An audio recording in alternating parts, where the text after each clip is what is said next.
What up, everyone, and welcome to The Social Room, where strategic networking meets insightful business conversations. I'm your host, Aiden Snell, and this show is designed to connect you with business leaders, visionaries, and entrepreneurs who are not only crushing it and making waves within their industries, but who might also just share the game that can take you to the next level.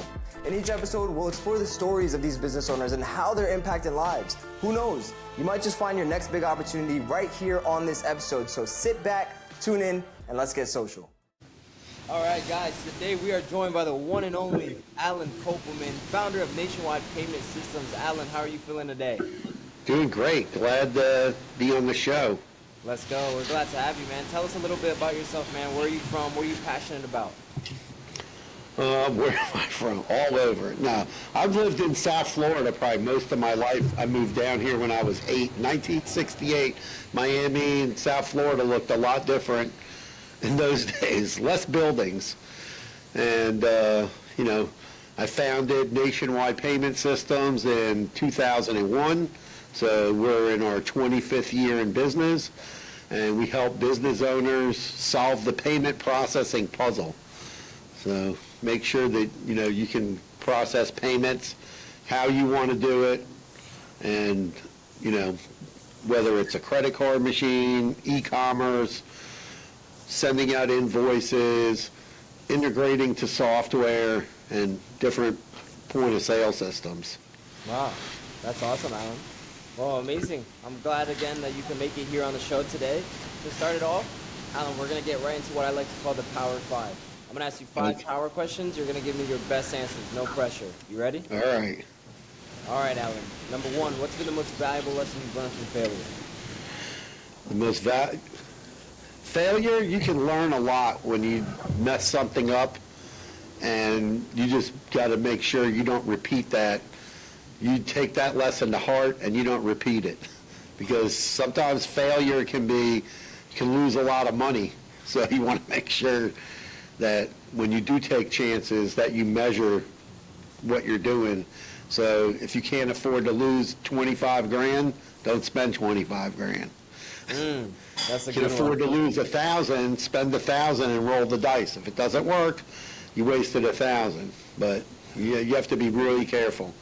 And, failure can happen at all levels of business, and can cause different things. And sometimes, like one time we were making mobile apps, and Apple and Google, well, more so Apple, decided, you can't have all these apps in the App Store under one store anymore, and they changed the rules, and it was basically put that part of our business out of business. It was a big lead gen for us, and we had 9 employees working on that, and that was a hard pill to swallow, because basically we had to let 8 people go from the team. Wow. Because we got essentially one whole business just got taken out. Yes, not, failures are hard to deal with sometimes, but sometimes you have to be able to, they say hire fast, fire fast. When you have to when you have to do that, sometimes you don't want to, but you have to do it. Yep. Love that, Allen. Seems like you've learned a lot from failure. And failure's all a part of the game, right? Yeah, listen, not everything is good. Not everybody, some people, whatever, they step in poop, they say, right? And they just hit something at the right time. But sometimes you hit something at the right time, and then all of a sudden the rug gets pulled out from under you. And you got to be able to shift gears, when that happens. That's good. That's good. Love it, man. Second question, if you had to start over, Allen, what's the first thing you would do differently? The first thing I would do differently? Start over in this business, I think I would have probably, if I knew what I knew now and what was going on today, I would have definitely got some kind of investor and developed our own technology. That would have been a big game changer as to what's going on today. And I think a lot of people in my business made that error, and now they're all trying to correct that by building their own technology. But it's important to have the right technology partners, and that's what's super important right now, is who are your partners and who are your technology partners is even more important, because businesses today buy technology first. They're not really buying credit card processing anymore. They want technology to run their business, because with technology you can save time and money with the right technology. So having the right technology in your business can do a lot for you today. 100%. I'm fascinated by technology. I love it. I grew up in technology, but it's a game changer when you apply it the right way within your business, right? Yeah, and and technology today is moving at a pace that's like insane. Yeah. So when I say that, like, one of the first books somebody gave me when I started this business was Who Moved the Cheese. I don't know if you ever heard of that book, but it's a really good book. You should definitely read it. You can read it in one night. It's a business lesson, and it talks about, if the cheese gets moved, you got to make a decision. You got to figure out where the cheese is now, right? If it's moved, it was about 2 rats in a maze, and the cheese was in one spot, and every day the rats went and ate the cheese. But when the cheese got moved, one rat went to go look for the new cheese, the other one didn't do that, and it just went to the same place every day. And it's the same thing in business. If something happens in business, you need to be able to, right the ship and go, okay, this isn't working, or this is something new, we need to try it. Oh, this is a new product we want to offer, and and try it out. And then you have to be able to make good decisions. That's so good. I love that analogy. That's a good one. There's a gem in there for everyone to really discover, right? Yeah. What's been the best investment you've made within your business, Alan? People. The thing is, people start a business, and what a lot of people struggle with, and I see this often, someone's a solo entrepreneur. Now there's like this word now we have, solopreneur, right? And you're growing your business, and you're doing everything. And then comes the time you go, oh, I need to be able to do more. And the only way you can do more is to hire people. And hiring that first employee, that's a huge step. And and building a team. And it's super important that you build a team of people around you that can do things that maybe you don't know how to do, like build a website, edit the videos, run the camera, create your social media, and do those things so you have more time to spend on sales. But those things are also marketing, because people always confuse sales and marketing. Is it the same? No, marketing creates sales opportunities.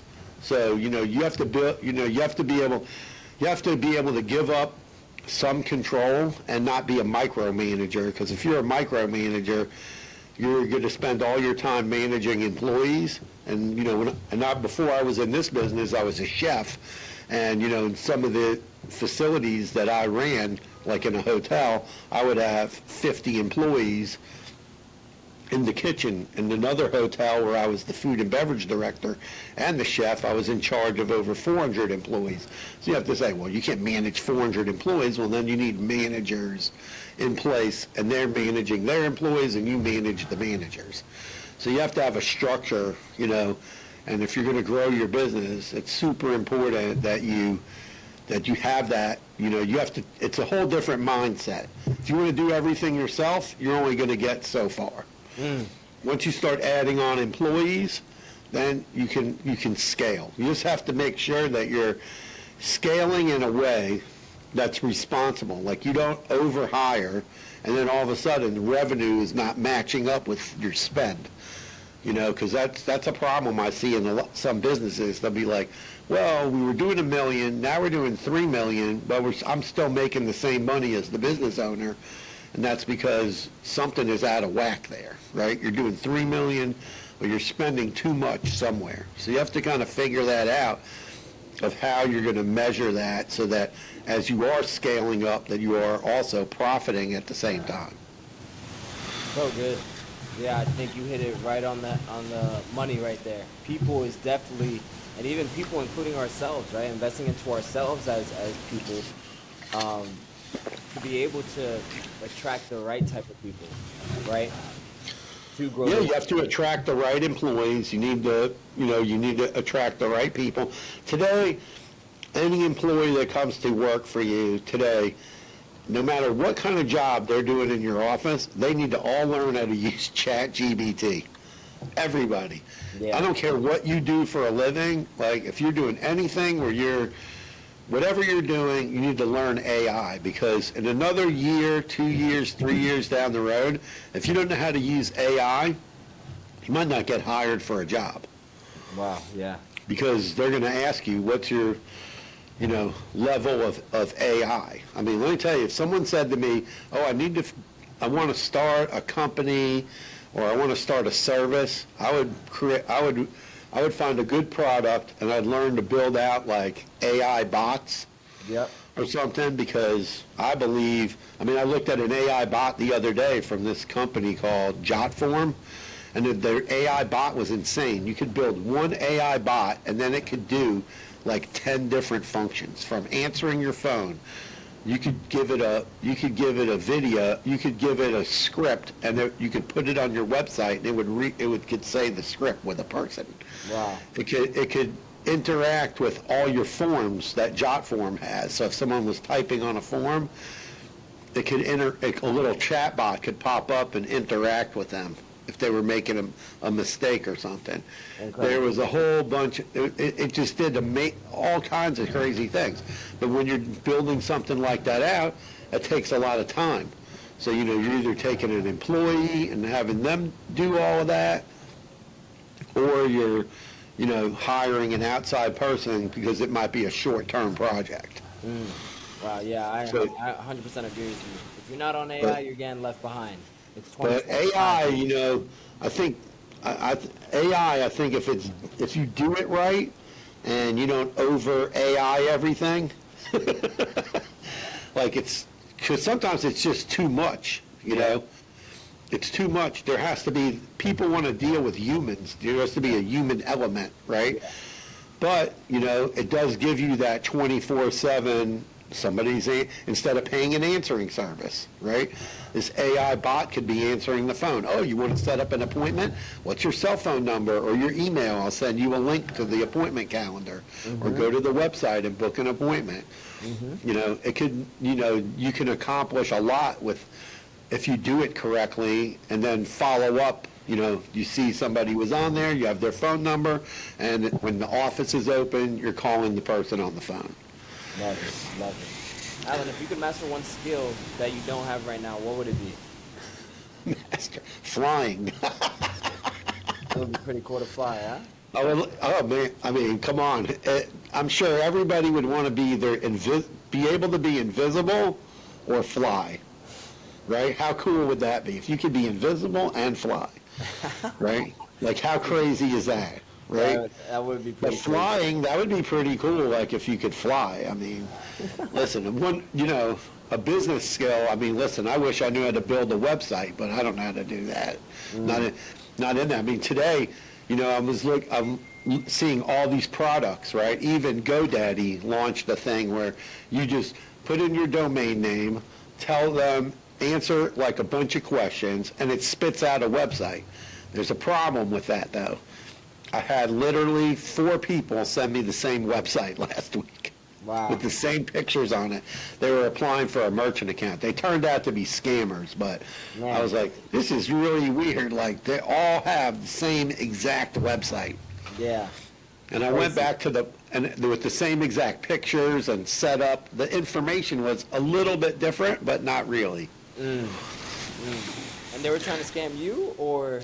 Well, they want to open up a merchant account, but they don't want to say what they did for business, so they made some like consulting website, and I was like, well, what do you consult for, right? Yeah. What are you selling? That's You know, good. A lot of these websites are actually implementing AI as well. Like, I forget what website it was. I was doing something the other day, and I think it was Wix. Wix yeah, allows they you- have an AI engine on their website. Yeah, so you could just type in a prompt and it creates a whole website for you Yep. based on what you tell it. Insane. Oh, awesome, man. Yeah, What- Go ahead. I'm sorry. No, it's amazing, like, they can just spit out a website, and that's good. Let's say you're starting a brand-new business, and you're like, okay, I don't want to spend $500 or $1,000 or $2,000.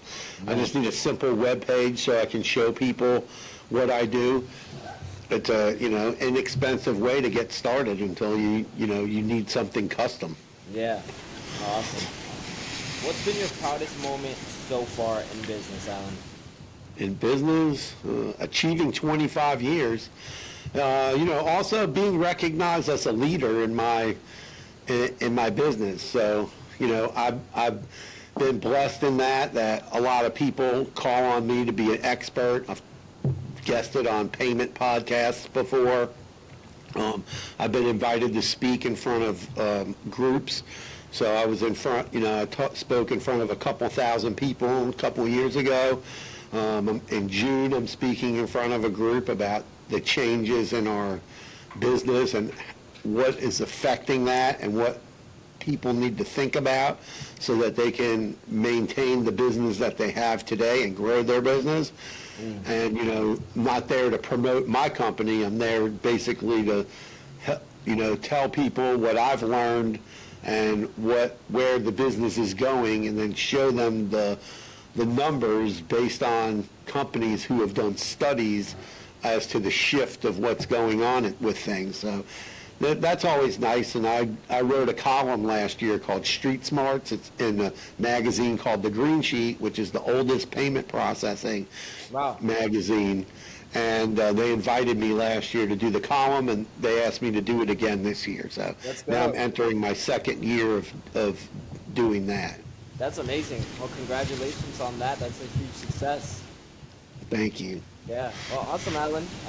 You officially have dominated the Power 5. Those answers were amazing, man. It was a pleasure hearing those answers. I'm sure the audience found a lot of value in it. So now I want to dig deeper into your business, right? Nationwide Payment System. Tell me about your company. How did this come about? So it came about by accident. I was in the restaurant business and ended up, getting out of my restaurant because I wanted to basically expand it, and that didn't work out. So I ended up getting out of the restaurant, and I needed something to do. I went to work for a payment processor, and then I worked for them for about a year and a half, and people were asking for all sorts of different things, and they were like, oh, we don't do that, we don't know how to do it, blah, blah, blah, blah, blah. And then ended up one day, I had to go pick up some equipment somewhere, and one of the guys, his name is Riyadh, who I've known for 25 years now, gave me a magazine, The Green Sheet. And I started reading the magazine, I started reading the ads, and I figured out that I could start my own business.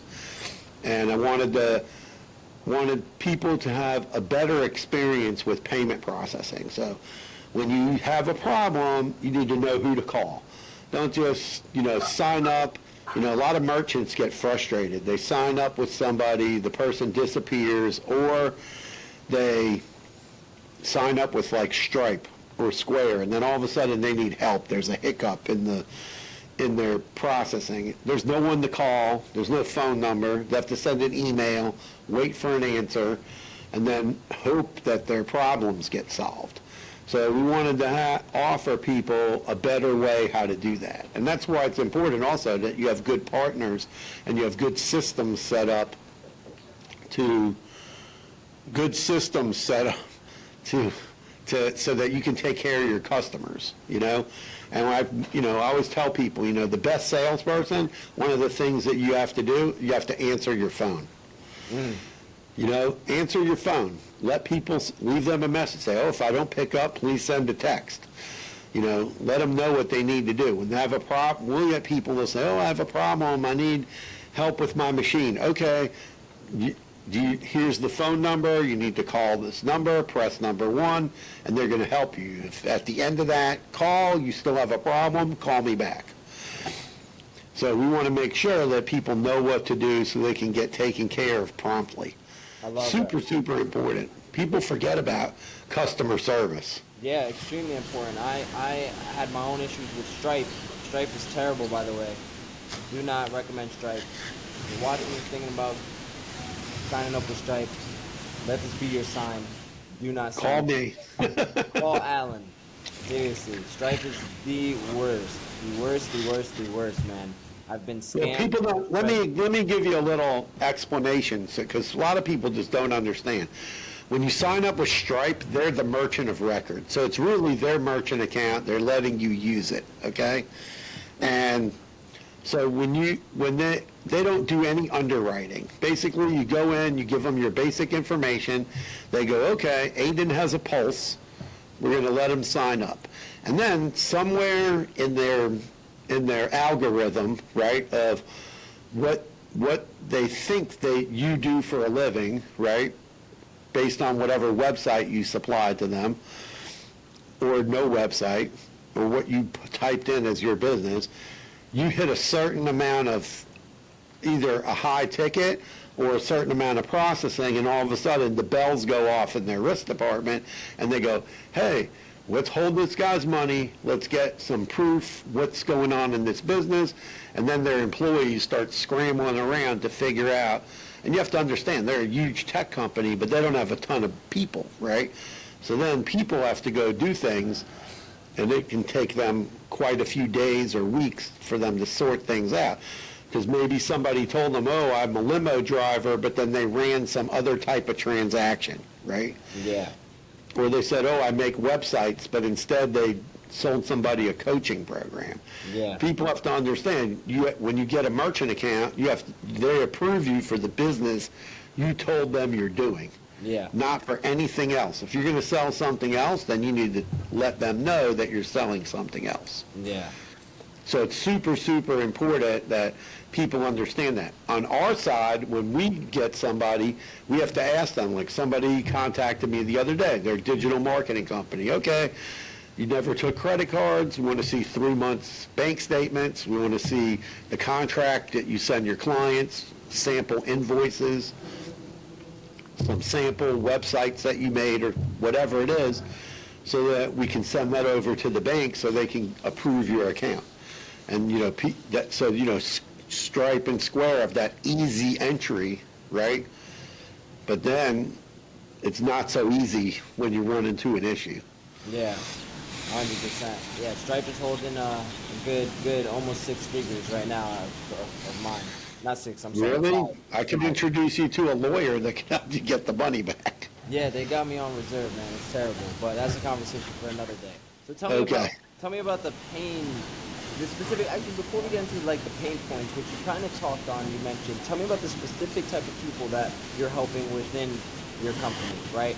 Are these all types of entrepreneurs? Are these, all orders, or are you targeting a specific type of audience, or are you just helping anyone who's doing transactions? Anybody that needs payments. We have some verticalized solutions. So we have like a point of sale system that's good for smoke shops, another one for liquor stores, convenience stores, gas stations, small retail operations up to like 8,000 items. Then we have another one where you can do unlimited items. You could have over 50,000 SKUs in your store. Wow. Just depends on what your needs are. We do a ton of like e-commerce. And we do a lot with, attorneys. We have accountants, bookkeeping companies, Nice. SaaS companies, Nice. people selling digital products, high-risk products like CBD and hemp. Nice. So it's a variety. We try not to get pigeonholed into one industry. Yeah. Because if there's ever a hiccup, then you're going to lose a ton of business. Yep. If there's a hiccup. So we do a lot of B2B, where it's business to business transactions. Got you. so we work with all different types of companies. I mean, it's a pretty big spectrum. And we work with a lot of startups too. So and I enjoy those projects a lot because we'll get a startup company, like we did a podcast with one of them. He started a company called Go Lobby, which is a really cool idea where the public can now share the bill and and hire a lobbyist. So let's say your community that you want to fight with you want to have a lobbyist to do something against the city, and you have 1,000 neighbors in your neighborhood, and you can get everybody to chip in, put up the money to hire the lobbyist, where before one person would have to hire the lobbyist. Gotcha. And now he created an ecosystem where basically here's the invoice, and now everybody can help pay that invoice. Nice. And we help them. They were a startup company. Had already spent high six figures in development, and we helped them thread the needle, and they went to 20 plus credit card processors, and nobody knew how to help them. But it was just all basically issues involving compliance and anti-money laundering prevention tools and things like that we were able to help them that didn't, and basically it cost them money in the way of development, but the tools that you can use are free to prevent all that from happening. So we work, it's always interesting to work on those type of projects when somebody has a startup company. That's awesome. Tell me more specifically about their problems, right? These clients that you're helping out with, the wide audience that you help out with, what is their typical problem? What is their typical pain points that cause them to come seek you, or like that essentially you help them out with? Sometimes we've had a number of people like that had problems with Stripe holding money, or Stripe making them go through a compliance audit, or they want to move off Stripe. A lot of people don't understand, like Stripe will let you move your data. They will give it to you, or they'll give it to me, but they'll give it to the processor company. So you do some paperwork, send a couple of emails, and your data can get moved over. But I always tell people, if you're doing recurring transactions, get something third party like Recurly or ChargeBee to aggregate your data so that you own your data, and if you get shut off by somebody, you still have your data, because it's super important. I've seen clients doing $1 million to $10 million a month, and all of a sudden all their data is gone because they got shut off by Stripe or Square, and then they're like, oh, how can we get our data? Well, you're already shut off. They're not going to give you the data now. And you weren't using a third party to house your data. So it's super important to make sure that you own your data, because when you have a merchant account through those companies, it's their merchant account, not yours, and they own your data. So, we solve problems with that. Sometimes customers come to us and they go, well, we're getting a lot of chargebacks. What can we do? And then we go through, we look at their paperwork, we look at their website, we look at their policies, terms and conditions. We look at all of those different things. Their sales process, what do they have people sign? How is it signed? It's like today, it's super important. We tell people, hey, you need to be using DocuSign to get people to sign credit card authorization forms. So, because DocuSign is going to authenticate the customer, and you have an electronic signature, and that's as good as it gets, unless the person's standing in front of you putting the chip in the machine, right? That's the gold standard for, or you're sending them a link and they're filling out the link and they're making that payment themselves. Yeah. So, you have to look at all the ways that people are doing business. And, like now, a lot of businesses they have to deal with this new click-to-cancel law in regards to recurring payments, like SaaS companies.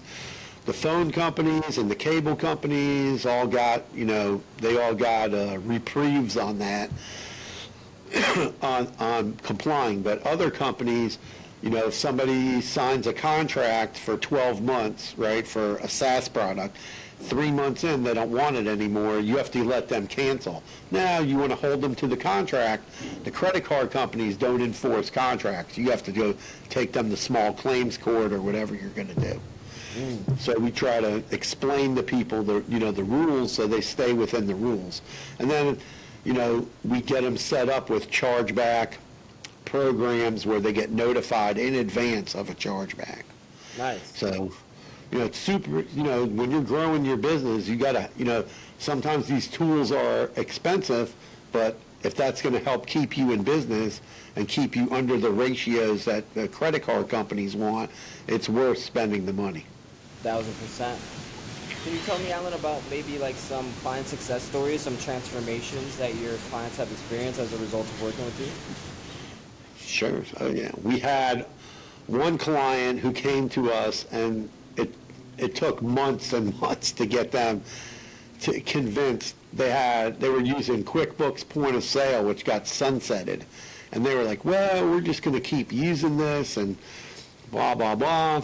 And then several months went by, and we demoed them a new system, and they liked it, but they were very slow on making a change right in their business. And they started having a lot of problems with their QuickBooks Point of Sale. And we put in a brand new point of sale system, state of the art, and now they have way, way more control over their business. And they're saving about $30,000 a month. And in the process of switching their point of sale over, when they started inputting all their inventory, they discovered that they were actually selling quite a few, I'm going to tell you, like hundreds of products that they had priced completely wrong, that they were selling at a loss, and they didn't realize it.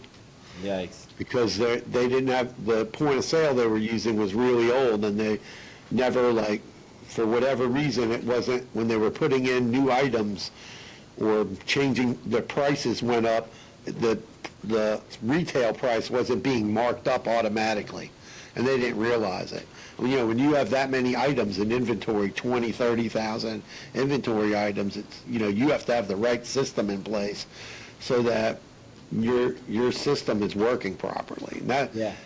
And they saved a ton of money, and it's super important when we see, it's always nice when we see that happen. And we see that a lot when we upgrade people's technology from a manual process. We had another company, very busy, they're involved in sort of an accounting type of business, and they have a lot of recurring payments. And every month, the woman in their office had to go through and manually key in 300 transactions. And then we set them up with a system where all their customers were in a database, so then at the end of the month, whatever, because the amounts aren't always the same. If it was the same, they could set it on, this person has 8 payments of $1,000, on the first of the month, and then it's set. Or if it was different amounts, because based on the work that was done, they could just go in, pull up the customer, all the information was in there, the credit card or the ACH, and instead of it taking her about a week to put in all these payments, it is accomplished in basically about 5 or 6 hours. Incredible. And, that's a lot of time savings. You can have your employee doing something completely different. Yeah. Insane. Wow. I can definitely see how, not only saving time, but saving somebody probably $100,000, maybe even millions of dollars, because they have so many SKUs, because they have so many products using outdated technology. And I'm sure that this is where AI can come in and help, and your specific technology that you use, the partners that you're leveraging. Back in one of the first questions you answered was, people have been the best investment, right? And it sounds like technology has also been a really great investment on your side. Yeah, you have to, a lot of the point of sale systems we use have AI employed in there, or automations, to figure out, like you say, I want all these you could say, I have this type of product, we're going to mark it up 50%. This product, we're only going to mark up 20%. And, this product, we're going to mark up 100%. And the system will do that. But if you're using outdated software, and there's no updates, there's no patches, and then all of a sudden it starts glitching, that's what happened to these people. They were losing thousands of dollars a month because they were selling a whole slew of products that wasn't marked up correctly. Yeah. and even in another software that we have, it's a restaurant software, and they employed an AI on their frequently asked questions. So if somebody forgets how to do something, they can type it into the AI versus searching through all the questions on their phone or on their computer. Nice. Right? Searching through there, they can ask the AI, oh, how do I add a new employee to the system? And then it pops it up for them. Amazing. So those are two, that's saving time and money in two places. One, it's helping the business get the information faster. They don't have to call the help desk on the phone, so the help desk gets less phone calls, right? And then the customer is getting their question answered really fast. Amazing, Alan. Well, that's awesome, man. How can people work with you, Alan? Where can they find you? They can look me up on LinkedIn and contact me there, or you can go to nationwidepaymentsystems.com. And you can hit the appointment button, create an appointment, or fill out a contact form, and then we'll give you a call back. Awesome. And you guys work, globally, I'm assuming, yeah? It's not just here? Well, we do mostly, U.S., 50 states. We can set up accounts in Canada, and we work with some banks over in Europe. There's a lot, people don't realize, like, all the, there's rules called meaningful presence. And meaningful presence means, like, a lot of people, like I see, get kicked off Stripe. They're from other countries, and they make a U.S. corp, and they get a federal tax ID, and sometimes they get an I-10. But then they don't pass the sniff test because they don't have a house here or an apartment. They don't have a driver's license. So they don't have what's called meaningful presence. As long as you meet the meaningful presence rule, whether you're in the U.S., Canada, or in Europe, then we can help you. But it's all they put all these rules in place over the last few years with meaningful presence, and the Visa and MasterCard, that's what they follow, so we have to follow that. Got you. Wow. And the banks. Amazing, Alan. Well, awesome. Alan, any last words that you want to leave the audience with? I always tell people, like, in business, no guts, no glory. That's one of my big sayings. And the other thing I always say, figures don't lie, but liars sure can figure. And, it's important, people, I always tell people, focus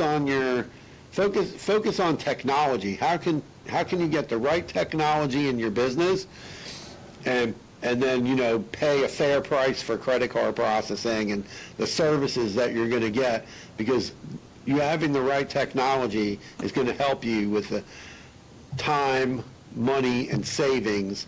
You're going to save time, you're going to save money, you're going to save labor hours. The